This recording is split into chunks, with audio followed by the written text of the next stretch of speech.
The Tom Woods Show, episode 506. Prepare to set fire to the index card of allowable opinion. Your daily dose of liberty education starts here. The Tom Woods Show. Don't let opportunity pass you by. The internet is handing you opportunities on a silver platter. With Code School, you can learn a skill that's in heavy demand in your spare time, namely web technologies and web development, and learn it enjoyably and cheaply. Get your free account at tomwoods.com/code. Welcome to episode 506. Today we're talking entrepreneurship and all the opportunities that are available for you online in your entrepreneurial journey. All the opportunities that you have to take an idea and bring it to life, or take an existing business and grow it. There are so many ways to do that online, and I want to talk about this subject today with Tom Schwab, who is CEO of a company called Goodbye Crutches. You can visit them at goodbyecrutches.com. It's a product that, as you can tell, is an alternative to crutches where you have to support your own weight. Well, here's a product that makes it a lot easier for you to get around during a time when you would normally need traditional crutches. But what's interesting about him is not just this product, but how he took his company from just a regional company into a national leader. And he did so in a very clever and interesting entrepreneurial way. But Tom Schwab is also a speaker, he's an author, he's a coach, he's an entrepreneur himself. And he talks about how small business owners, how entrepreneurs can use the power of the internet. And not just generically, he's not just going to give you a lot of fluff, he'll give you specific things you can do to improve your business and to become a more successful entrepreneur. So even if you're not a business owner, even if you're not an entrepreneur, you're still going to be interested in this conversation, because what a tremendous opportunity we have as individuals right now to do what we want, to have the career we want, to be doing the kind of work we enjoy. And it's a wonderful testament to what the market economy makes possible for all of us. So you'll definitely want to tune in. But make sure you stay tuned after my conversation with Tom Schwab, because I'm going to tell you about some freebies. These are new freebies. This is not my free ebooks. You can still get those, but I have a few things I think you're going to be interested in. So please, please, please stay tuned for the very end. Here we go. Tom Schwab, welcome to the show. I am thrilled to be here, Tom. There are two aspects of what you do that I want to talk about. One is your own personal business story, because on some level, it seems to make no sense. On the other hand, I want to talk about your advice and your insights into entrepreneurship in general, particularly given the power of the internet. We hear that a lot. Oh, you got the internet and so on and so forth. Everything's possible. But a lot of times people are short on specifics. But there are a lot of specifics, and this is a topic that you and I both find very interesting. I freelance completely at this point. I don't collect a salary from anybody. So whether I'm able to support myself depends on how good I am at this. So I've been forced, as through a trial by fire, to learn my way around and grope my way around until I've figured out how to really make things work. Let's start off with your business. You are CEO of Goodbye Crutches, and I want you to tell me first what that is, and secondly, how it's possible that you could go from being just a regional player to being a national leader in not even 3 years, and you had no marketing department and no sales department. I want to know all that. Tell me that story. Well, I would first say that, Goodbye Crutches is, we help people that can't bear weight and can't bear crutches. You never want to be one of our customers, because that means that, you've had a foot or ankle injury. And we started as a sideline business. And here in Michigan, and we were selling orthopedic implants to the hospitals for manufacture. And when the economy turned, the manufacturers wanted to cut out the middlemen, which always makes sense until you look in the mirror and realize, I'm that middleman. So we sold back the distributorship, and we had this sideline business. And what we noticed was that most of the units were rented, and half of them would come back with thank you notes. And we said, we are making a difference here in people's lives. How can we do this better? And how can we use the tools here to expand this out? And we live in an amazing time. There's a whole lot of problems out there, but the tools that we have today, we wouldn't have dreamed of 5 years ago. You can talk directly to your customers and connect with them. And really, that's what we did. We went out there and, started answering people's questions with content. Nobody likes to be sold to, but we all like to buy, because when we're buying, we're solving a problem or a need we have. So we used content, which is, really is content is the fuel that drives our online engines right now. And that content can be blogs, infographics, social media posts, podcasts, any of that. And we just started to if people asked questions, we would put a blog post up there. And you know what? We found out that really worked. That if you helped people, that you built that trust, that authority, that thought leadership.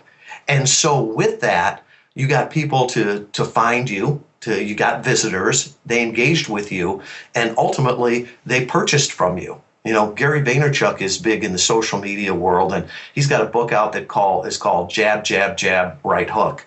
And I always look at it as serve, serve, serve, serve, ask. And really, the internet allows us to do this with our tools, where it doesn't cost us anything more. It doesn't cost you more to talk to me than it does for tens of thousands of people to listen into us. So that kind of power that we have is just amazing. And we did it 5 years ago with blogs. And today there are so many more ways to get your message out. Your customers are out there searching for answers. And the question is, are they going to find you, or are they going to find your competitor? That's the key question, because a lot of people have a lot of ambitions about what they're going to do on the internet.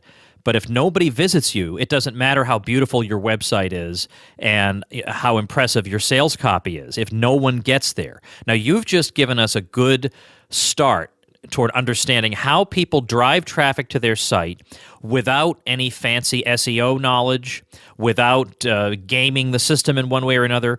And that key way is by delivering content consistently that people appreciate. In fact, I more or less replicate that on this show. I've done over 500 episodes of the show. Everybody can listen to it for free every day.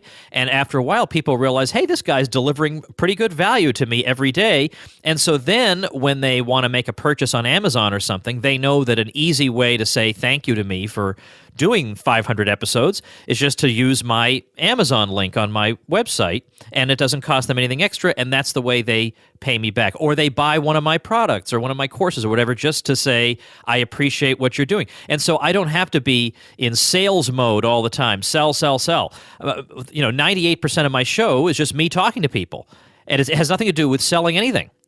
But yet people want to buy because they've come to like me, they've come to trust me because of the content I put out. And it sounds like that's what you've done. Now, at the same time, there are all kinds of traffic gurus you can find out there who've got all kinds of tricks to drive traffic to your site. And those are not all bad ideas. Some of them are good ideas. So maybe there's a balance here between you produce a lot of good content, but then you also try to educate yourself about other ways to drive traffic to your site. Do you have any insights on the all-important traffic question? Yeah, there's two ways you can get traffic. You can buy traffic, or you can earn traffic. So with that, there are different tricks out there. And what I've always warned people is that if you think you are smarter than the Google engineers, and that you can trick the system, you're lying to yourself. We've got a free market system here, where, especially like on AdWords, you can get in there and try something, but the one thing is with supply and demand, that price, your cost of customer acquisition, is going to continue to go up. You may heard of a trick that somebody used, to grow their business. Chances are that trick is old news. They used it, and now other people, have gotten into it, and it's gotten saturated. So don't look so much on tactics. Look at strategy, from the strategy of how can I serve my customers? And, too often now we look at what's the newest trick that we can do. Well, tricks don't build businesses. You can chase a transaction, and it's never been easier online to sell something, but it's never been harder to make a profit doing it and actually building a business and a brand. Some ways I think our grandparents were better set for the future than we are, because too often we're looking at what's the next, Facebook ad that we can try. And they just looked at it as, how can I help people? And that's what we're doing with content here. And the best content strategy I have ever heard is answer the question. If one customer or one client has a question, well, go ahead and answer it for everybody. Because if one person has it, another person probably has it too. And it doesn't cost us anything more to share it with everyone. And what we have found is that through all of the tricks and the SEO gimmicks that people have, using content, we have never been punished by the Google algorithms, and we've always been rewarded for it because it's the natural sharing. If you can create content that people like, they'll share it. You'll get the backlinks. You'll get the first or the higher ranking in Google. So trying to focus on the overall content strategy as opposed to what trick am I going to try this month. Just in case some people don't know what SEO is, it's search engine optimization. It's a series of practices that are not, by the way, underhanded necessarily. I mean, there are good SEO practices everybody should use regarding headlines and keywords and so on that will make sure that the search engines are going to find your site and that you're going to appear toward the beginning of the search results. Because if you're on page 28, no one's going to find you. Now, of course, your product is not Crutches. Your company is called Goodbye Crutches, but people probably find your product by doing searches for the word crutches. So when they do that, it seems like there must be so much competition in that field that no matter how much content you produce, if I type in crutches, I'm not necessarily going to get your company right off the bat, or am I? Not really. I mean, because you don't focus on what the keyword is that you're trying to sell. Nobody wants to buy your product. I had a customer tell me one time, we're all selling Preparation H, right? No one wants the product you're selling. They want relief from the problem they have. Yeah. So we focus on the struggles they have. A great blog article or content article is, how to make dinner on crutches, how to take care of your kids. We'll have free guides. We've got one that's the Motivated Mom's Manual to doing everything on one foot. So that is so smart. And we're not trying to sell, hey, you want to buy our crutch alternative? No, we're saying we can help you. We can help you through this 6-week period of recovering after bunion surgery. And here's some solutions. And that builds the trust, the knowledge, and it educates the people so that when they come to you, they know what they need, they know what they want, they trust you, as opposed to just putting up a picture and a price and saying, buy this now. Because a lot of times people don't know what they want, and they know they have a problem, and your job is to help educate them on solutions to the problem and how you can help them. It took me years to really get that through my head, even though these days every copywriter and ad man will tell you that's how you write your sales copy, is that you don't say, here's my product and look at all the great things it can do. You start off with, this is the situation I bet you're in, and boy, that's difficult, and I've been there too. And you have a story and you describe what they're going through, and then they identify with you, they get drawn in, they'll read long ad copy. And for years I did the wrong thing. I was saying, look at this great stuff I'm offering you, why wouldn't you take it? It's so hard because you feel like, wouldn't the direct approach be best? But oddly enough, it's not. Well, if you do that, you're going to compete with people that are buying on a picture and a price and know exactly what they want. And that's a dangerous place to be because they're buying on Amazon for the cheapest price. You want to differentiate yourself by offering advice and service and really setting yourself apart as an expert and as a helpful person or company, as opposed to just selling on a picture and a price. And, what is it? Facts tell, but stories sell.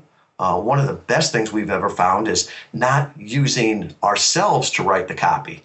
The best content you can ever put out there is ones that comes from users, your customers right now.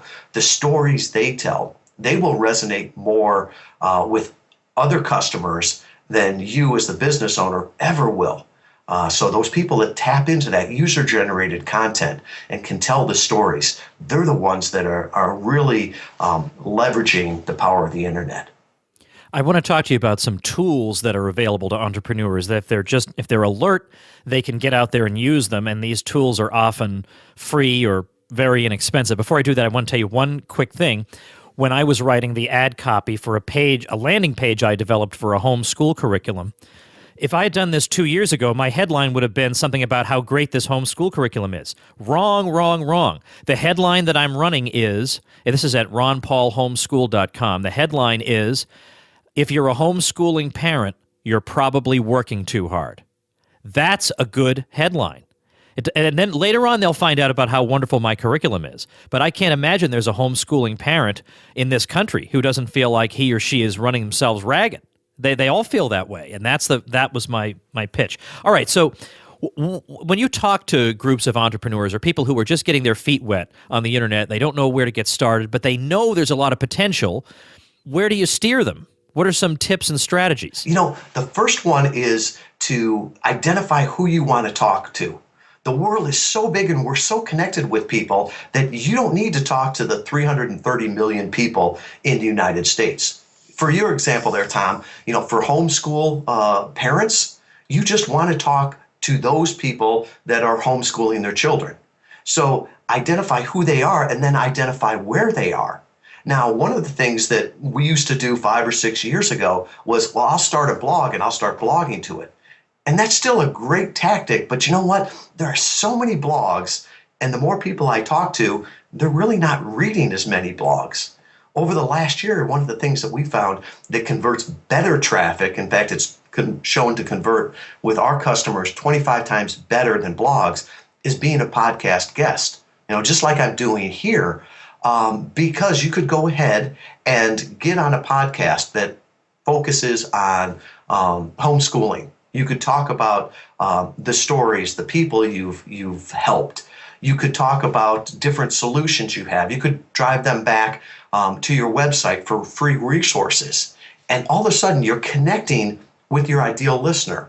Now, most people would say, would you drive 5 hours to go talk to 100 potential clients, ideal clients? And they're like, oh, yes, I'd do that in a second. Well, take 30 minutes to talk to tens of thousands as a podcast guest, because you can tell the story, you can provide that content, you can give chance for people to know, like, and trust you, then they can come back to your site and engage with you.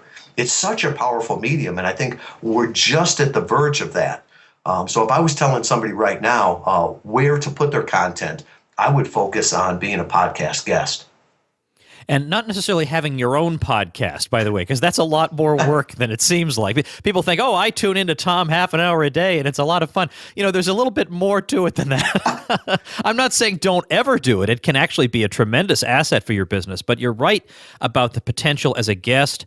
I've had a lot of success with that because I get the emails from people saying, I heard you on such and such show, and I came by and visited you, and now I'm a lifelong listener, and so on. Now, the question then would be, how do I become a guest? Do I have to go around and track down among the thousands of podcasts, ones that would fit my niche? And even if I wanted to, where would I find them? Sure. First, put yourself in the position of your ideal listener. If you already have customers, just ask them, what kind of podcast do you listen to? If not, get that vision of who they are and then start looking for podcasts that they might listen to.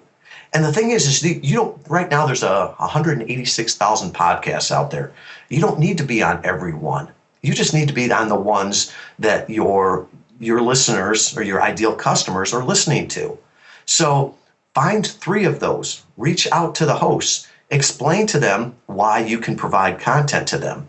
They're looking for engaging guests. They need that. So you're doing them a benefit as well as helping yourself. So reach out to them. And, to your point, doing your own podcast is tough. Anybody that tells you that it's easy either has never done it or never done it well. It's almost like a swimming pool. You could build your own or get invited onto other people's. And once you get onto a podcast, it's not just having that appearance, but you want to make sure that you give a helpful message, give them ways to connect with you, let them take the next step with you. So it's part of an entire process, not just a one-time appearance. Tom, let's pause for just a minute for this message. I was in Dallas last weekend for the Mises Circle in Dallas, and somebody came up to me and said, I'm so glad you're promoting web technologies as a career choice on your show, and that I'm promoting Code School through tomwoods.com/code. He said, this is a career path where you can be very happy, you can do very well financially, and there's always demand. He said, I always have trouble finding qualified people. So you don't have to worry you're going to be out in the cold. So it's definitely worth checking out tomwoods.com/code. You can learn web development in a way that is not boring. You can feel like you're playing a game instead of sitting in a class. And you can learn it systematically, and you can learn it at your own pace, and you can learn it cheaply. This is what the internet is all about, teaching you marketable skills easily, cheaply, from the comfort of your own home. Get your free account through tomwoods.com/code. When you deal with issues like this, talking to entrepreneurs and explaining all the things that are available to them, are you doing this on a coaching basis? Is this a side business for you, or is this just an unremunerated passion? It started out as a passion, and it's turned into a business. I still own Goodbye Crutches, but I've taken more of an ownership role in there than a management role. And I started to work with different entrepreneurs, solopreneurs, small businesses to help them get their word out. And as my time was more limited, I started to do this more through courses, through speeches, a book that's coming out on how to turn listeners into leads, and really trying to leverage it. Because it's amazing. The tools that we have out there right now, we wouldn't have dreamed of 5 years ago. So that you can do this system, and you can learn it on an online webinar that we have back at tmschwab.com. You can take the online course, or you can try figuring it out on yourself. But really, it's just a matter of how fast you want the results with that. How about YouTube? What should business leaders, or let's say a small business person, what should that person be doing in connection with YouTube? Is it important for them to have a channel? Do they themselves have to be on camera? A lot of people are scared of that. What do you recommend on that? I always answer that with, I have an opinion, and the business owner has an opinion. There's only one person that's the expert. It's called the customer, and they vote with their dollars and their time. So ask the experts. So my daughter one time came to me and she said, Dad, you need to be on Instagram. And I said, well, why? And she said, because everybody's on Instagram. And I said, well, who is everybody? And she said, me and all my junior high friends. Well, that's not where my customers are. So find out where your customers are, and then look at the data that they're telling you. They're always telling you what they loathe and what they love. So if you go on to YouTube and put some videos on there and you don't see that you have much engagement, well, your customers probably aren't there. The flip side is if you go on to a podcast and you get all kinds of engagement, well, your customers are telling you, we loved that. Right. And even on your website, look at what pages they resonate with, what things that you talk about, they resonate. They're telling you, I love this, I loathe this. And so with that, just be smart enough to listen to the experts, double down on what they like, and stop doing what they don't. Well, when I asked you about the coaching, and now you say that you're offering courses and so on, what I was trying to tease out of you was to find out if you're offering digital products these days, because it seems to me that's where you really want to be if you're on the internet. I mean, everybody wants to be on the internet, but I sure wouldn't want to be in retail these days. It seems like profit margins are razor thin and it's super competitive. But with digital products, a lot of times digital product sales are based on the trust that the audience has in the content producer. And at this point, if I haven't built up the trust of my audience, after all these years, it's never going to happen. And so I can sell digital products, and digital products, I don't have to have an inventory, because every time I create a new one, here's a new copy of my course, it just comes out of thin air. I have no inventory, I have no overhead. It's the marginal cost of creating a new one is basically zero. Now, it's tough to crack into a field like this, to get to a point where you can sell products like that. But if you can, then I think you've really hit the jackpot. And I would disagree or argue that it's tough to do that. Oh. I think it's tough to hit a home run your first time at bat, but I think you should be focusing on hitting singles. So let me tell you exactly how we put this product together, this course. We had people that were asking us, hey, could you help me do this? And I just looked and said, I don't have enough time to bring on other clients, but here, let me help you. And so I took everything that we were doing with our current clients, all the worksheets, the forms, put it together and shared it with them. And they came back, and I always ask two questions. What questions do you still have, and what resources do you need? So every couple of weeks, I would go ahead and take their feedback and move that back into the course. So I would answer their question, but then I would add it to the course. So that in a matter of about 6 weeks, it went from version 1.0 to version 6.0.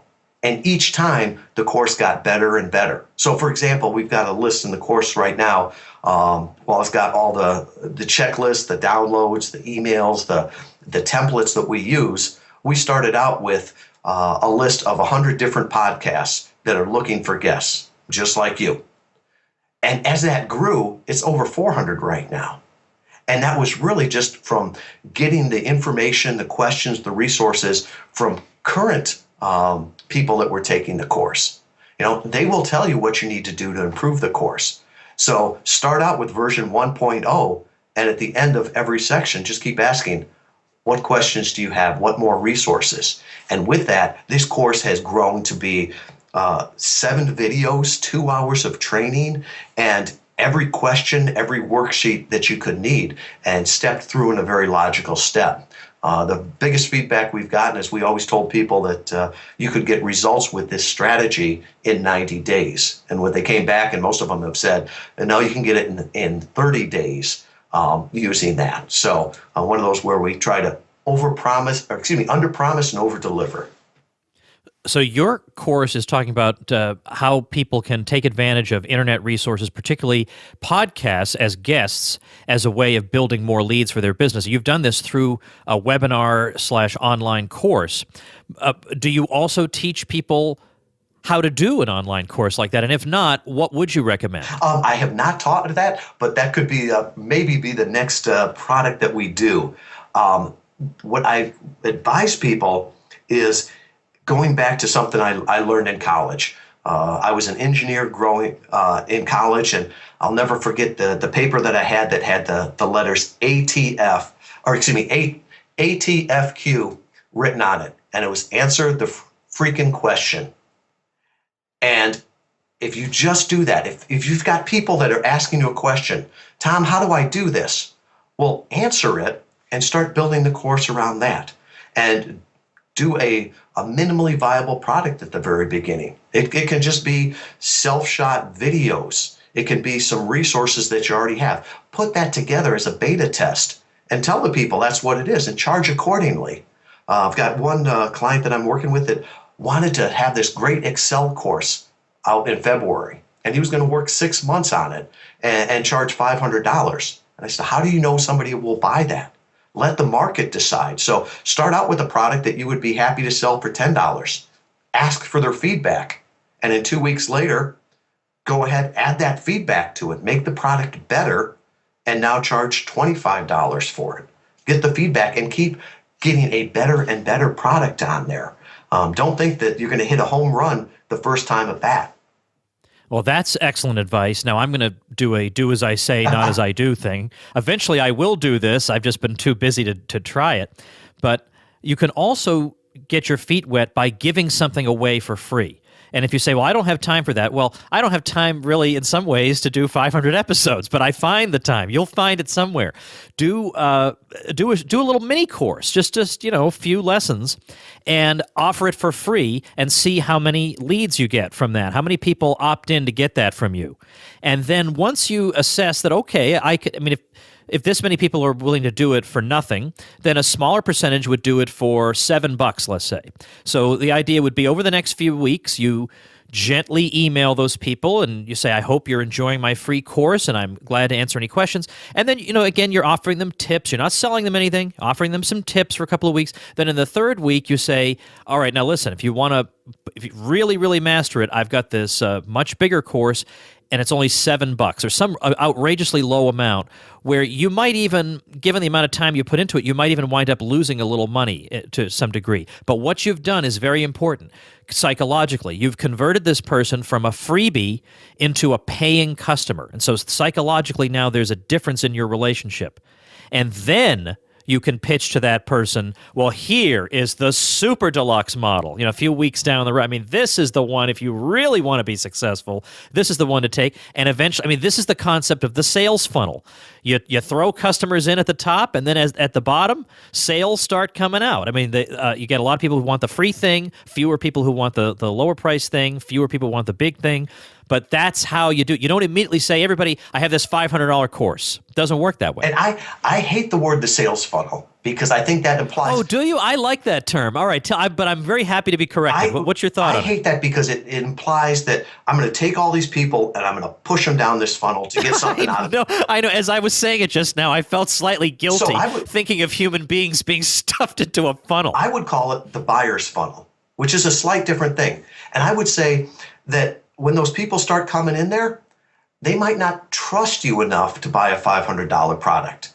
They might not trust you to buy anything, but they may trust you enough to give you their email for a free download. Right. Okay, now that's still a transaction. Mm-hmm. So now they get the value and start to trust you more and see what you have provided there. And they're like, okay, well, with that, I'll buy a $7 product from you. So they trust a little bit more, and you're helping them along solve their problem.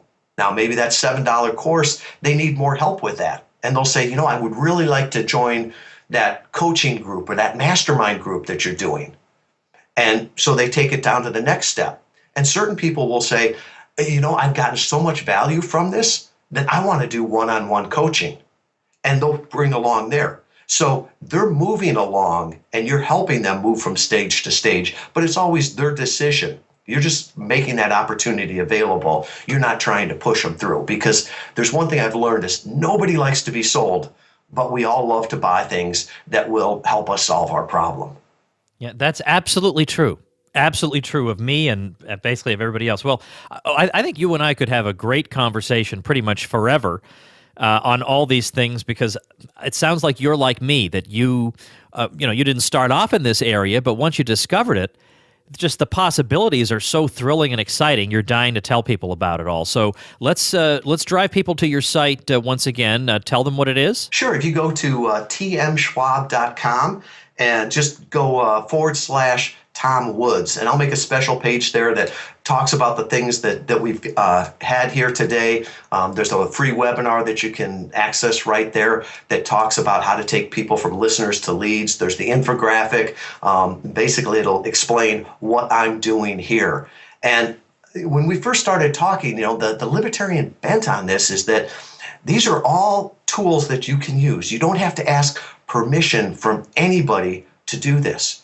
The ones that are going to take action on this and really start serving the customers are the ones that are going to win on this. So if you've got a business, if you've got a passion, if you've got something that can help people, make sure you get out there and start talking to them so they at least know that you exist, and start that conversation. Because really, that's all marketing is starting the conversation with somebody that you can help.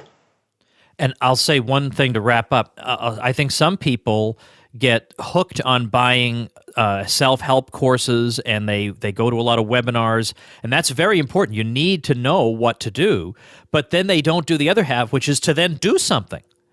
They think if I just absorb a lot of instructions, somehow I'll snap my fingers and magically everything will be okay. You have to take action based on what somebody like Tom Schwab is going to teach you. Otherwise, forget it. And there are a lot of people, I think, who have a paralysis when it comes to actually taking the ideas and then doing something. I mean, for instance, even just starting this podcast, I knew it would be a good idea to do it, but boy, it took me a long time to pull the trigger on it. Or I've put out free ebooks and so on. I mean, no one's telling me to do that, but I finally thought, well, this will help me in different ways, so I'm just going to do it. But there's so many things holding you back, a self-doubt or laziness or routine. And that's what you've really got to break free from. Any parting? I'm going to leave you with the last word, and then we'll wrap up. Tom, we could talk about this for a long time. The Latin inscription on my ring from the Naval Academy is "Knowledge is sea power," and I always hated that because knowledge is not power. Knowledge is the potential for power. So you can learn, but you have to apply it, and that's really the difference between people that make a go of this and don't. And as far as fear, being on your first podcast is scary. And I can guarantee you the first podcast you do, the first blog you write, the first webinar you do will be the worst one you ever do. But you will only learn from that and get better. And so take action, and if there's any way I can help, I'm more than happy to help your listeners. They can follow all my information at tmschwab.com or on Twitter at tmschwab. Okay, I'm going to link to all this on the show notes page also, so people have multiple ways to reach you, tomwoods.com/506. I'll link to everything you just said, including your Twitter. All that'll be there. Incidentally, I'll tell you, next week I am actually co-hosting my first webinar, and I'm glad to know, Tom Schwab, it's going to be the worst one I ever do. Just not the last one.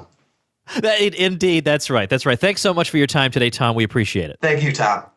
All right, everybody, make sure and visit Tom at tmschwab.com. He has a special page, tmschwab.com/Tom Woods. You can also check it out on the show notes page. I'll have the stuff that we were talking about today, tomwoods.com/506. All right, here's what I want to tell you about a few things. First of all, Contra Krugman is live. The Contra Krugman podcast that I've been promising, it went live, maybe 5 days ago, something like that. So if you're on my newsletter list, of course, you knew before anybody. So, of course, sign up for that at tomwoods.com. Click where it says notify me, and you'll know stuff like this before anybody else. So please head over to ContraKrugman.com. We already have 3 episodes waiting for you there. We got as high as number 3 on iTunes in news and politics. So please spread the word. Let's get the audience up there as quickly as possible, because I know people want to listen to this show. When I was speaking at Young Americans for Liberty's National Convention this year, I got a standing ovation in the middle of my speech when I mentioned the idea for Contra Krugman. People want this podcast, but they need to know that it exists now. So anything you can do to get the word out, I would appreciate. Certainly, when you go to ContraKrugman.com, please do subscribe on iTunes or Stitcher. That helps us out tremendously. Bob and I are very, very glad to do this show for free as a service. But, of course, we want to reach as many people as possible. So do please check that out. I think you're going to enjoy it. Secondly, I am co-hosting a webinar next week. It's October 13th, 2015, and it's on how to build an email list. Because if you're going to be in online business or an entrepreneur, you are going to have an email list. You're going to have a list of people who are interested in what you're doing, whom you can reach regularly. And you may say, yeah, but I never open those emails myself. Why would people open my emails? Well, write good emails is one answer. But the other thing to bear in mind is that even if, let's say, only a quarter of the people on your list open up what you have to say, these are people who took the time to sign up for your list. These aren't just random people. So that quarter is still very valuable to you. How do you build up that list? It's not enough anymore to say, sign up for my newsletter. Nobody wants to do that. Their inboxes are full of newsletters. They don't want that. How do you get people to sign up so that you can write to them, so that they don't just visit you and you never see them again, or they buy one product from you and you never see them again? You want that email list. If you want to be successful online, you've got to have that email list. Or if you've got a successful business, but you want to make it more successful, you need a bigger email list. And I've been doing this for years. And on this webinar, it's absolutely free. I'll have a link to it at tomwoods.com/506, the show notes page today, where you can check out the details. It's going to be Tuesday, October 13th at 2 p.m. Eastern Time. And I'm going to share with you what's worked for me, what's been successful for me. And my friend Tim Page, who actually does the intro and the outro for the Tom Woods Show, who is also an expert on this, is going to join me, and we're going to share industry best practices. We're going to share what works for me. And these are strategies you can put into effect as soon as the webinar is over. You don't have to buy anything to put these strategies into effect. You can use them right away. It's absolutely free. Do please join me, though. I mean, this is to kind of test the waters. See, are people interested in learning what I have to teach in terms of how you can become successful online? This is a critical ingredient. So please check out this webinar. Make sure you can get registered for it over at tomwoods.com/506. I think you are really going to benefit from it. Let's see. I was mentioning in the show today, by the way, about people using the Amazon link at tomwoods.com/Amazon. If you go to tomwoods.com/Amazon, it redirects to Amazon, but it knows that I sent you. And at no extra cost, you can help me pay the bills here. Well, there are a lot of bills from Contra Krugman to have a really good website and to get a podcast graphic and get the thing launched and get an intro recorded and do all kinds of things, get the site coded and troubleshot and all this other stuff. There's a lot that goes into that. So if you felt like shopping at Amazon while keeping the Tom Woods Show in mind, I would sure appreciate that. tomwoods.com/Amazon. It's always welcome, and it doesn't cost you a single cent. Let's see, what am I talking about tomorrow? Oh, now, tomorrow you are definitely not going to want to miss, because tomorrow I'm going to be talking about a subject I've never broached before, and that is the whole anarcho-capitalist and anarcho-socialist thing. There are socialists who say that they are anarchists, but they also don't believe in private property, and they think that's the correct anarchism. If you believe in private property, you can't be a real anarchist. Oh, yeah? So we're going to talk about that. How can we justify property? Isn't property just more hierarchy in society? Isn't that a bad thing? So I'm going to talk about that tomorrow, and I think you're going to like it. So tune in. See you then. Become a smarter libertarian in just 30 minutes a day. Visit tomwoods.com to subscribe to the show for free, and we'll see you next time.